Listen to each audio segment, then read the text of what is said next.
ബോർഡിൽ ഒരു ഒത്തുകളിയുമില്ല. വിമർശനം വസ്തുതകൾ അറിയാതെയെന്ന് എൻ ഷംസുദ്ദീൻ.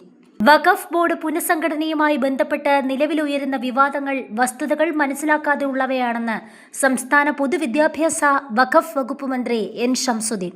ബോർഡിന്റെ പ്രവർത്തനങ്ങളിൽ യാതൊരുവിധ ഒത്തുകളിയുമില്ലെന്ന് പറഞ്ഞ മന്ത്രി, മുൻ LDF സർക്കാരിന്റെ കാലത്താണ് മാനദണ്ഡങ്ങൾ പൂർണ്ണമായി ലംഘിച്ച് ബോർഡ് രൂപീകരിച്ചതെന്ന് ആരോപിച്ചു. ഇസ്ലാമിക സ്കോളർ, മുത്തവല്ലി, ജോയിന്റ് സെക്രട്ടറി തുടങ്ങിയ വിവിധ കോട്ടകൾ അട്ടിമറിച്ചാണ് അന്ന് നാമനിർദ്ദേശം നടത്തിയതെന്നും അതിൽ നിരവധി നിയമപരമായ പോരായ്മകൾ ഉണ്ടായിരുന്നുവെന്നും അദ്ദേഹം പറഞ്ഞു. നിലവിൽ 4 ഹർജികളാണ് ഇത് സംബന്ധിച്ച് കോടതിയുടെ പരിഗണനയിൽ ഉള്ളത്. പുതിയ വഖഫ് ഭേദഗതി ബില്ലിന്റെ അടിസ്ഥാനത്തിൽ അമുസ്ലിം പ്രാതിനിധ്യം ഉൾപ്പെടുത്തിയില്ലെന്ന് ചൂണ്ടിക്കാട്ടി BJP നേതാവ് ഷോൺ ജോർജ് നൽകിയ ഹർജിയും ഷിയ, ബോറ എന്നീ വിഭാഗങ്ങൾ നൽകിയ ഹർജികളുമാണ് ഇതിൽ ഉൾപ്പെടുന്നത്. ഈ 4 ഹർജികളും തള്ളിക്കളയണമെന്നാണ് അഡ്വക്കേറ്റ് ജനറൽ കോടതിയിൽ ആവശ്യപ്പെട്ടത്. വഖഫ് വിഷയത്തിൽ സർക്കാർ എവിടെയും കക്ഷി ചേർന്നിട്ടില്ലെന്നും മന്ത്രി പറഞ്ഞു. വഖഫ് ബോർഡ് റെഗുലർ ആക്കാൻ വേണ്ടത് ചെയ്യാമെന്നും കോടതിയെ അറിയിച്ചിട്ടുണ്ട്.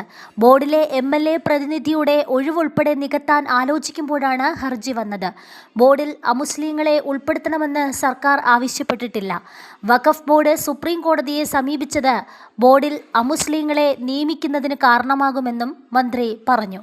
തമിഴ്നാട് വഖഫ് ബോർഡ് സുപ്രീം കോടതിയെ സമീപിച്ചപ്പോൾ 2 അമുസ്ലിം അംഗങ്ങളുടെ പേര് നിർദ്ദേശിക്കാനാണ് കോടതി പറഞ്ഞത്. നിലവിൽ കേരള വഖഫ് ബോർഡ് പ്രതിനിധികളും ഈ കേസ് സുപ്രീം കോടതിയിലുള്ള കേസുകൾക്കൊപ്പം പരിഗണിക്കാനാണ് ആവശ്യപ്പെട്ടിരിക്കുന്നതെന്നും മന്ത്രി ചൂണ്ടിക്കാട്ടി. ഈ വിഷയത്തിൽ ഏതെങ്കിലും തരത്തിലുള്ള ആശങ്കകൾ ഉണ്ടെങ്കിൽ മതസംഘടനകളും പണ്ഡിതരുമായും നേരിട്ട് കൂടിക്കാഴ്ച നടത്തുമെന്നും മന്ത്രി എൻ ഷംസുദ്ദീൻ പറഞ്ഞു.